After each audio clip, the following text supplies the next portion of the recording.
ပြောတယ်ရေပြင်းကျဲဟာသူ့ရဲ့အဖော်ပဲတောင်းတန်းကြီးကပြောတယ်စမ်းကြောင်းလေးတွေကိုချစ်တယ်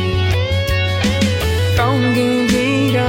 ပြောတယ်တေးရုံဆုံးဟာသူ့ရဲ့အဖော်ပဲကျဲလေးများကပြောတယ်လာမင်းမရှိရင်ကိုကျင်တယ်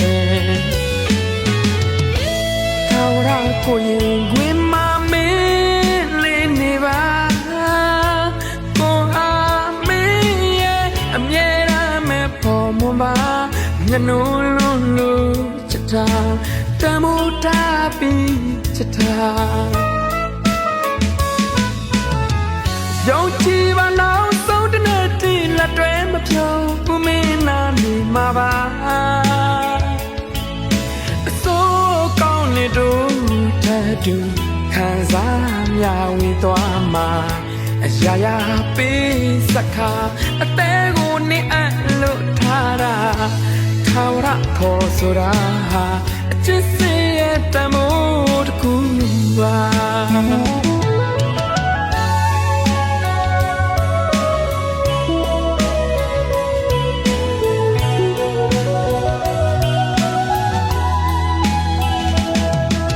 သမုဒ္ဒရာကြီးကပြောတယ်ရေပြင်းကျဲဟာသူ့ရဲ့အဖော်ပဲတောင်းတန်းကြီးကပြောတယ်စမ်းကြောင်းလေးတွေကိုချစ်တယ်ကောင်းကင်ကြီးကပြောတယ်တေးရုံဆုံးဟာသူ့ရဲ့အဖော်ပဲကျဲလေးများကပြောတယ်လာမင်းမရှိရင်ကိုကျင်တယ်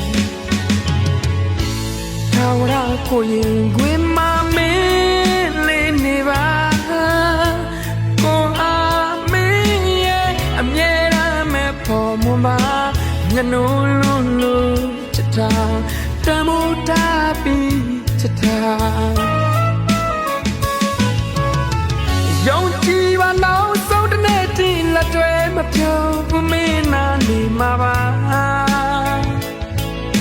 အစိုးကောင်းနေတို့တဲ့သူခံစားမြဝေသွားမှာအရာရာပေးစခါအသေးကိုနေအလို့ထားတာထာဝရအဖို့ဆိုတာဟာအချစ်စရဲ့တမိုးတစ်ခုပါ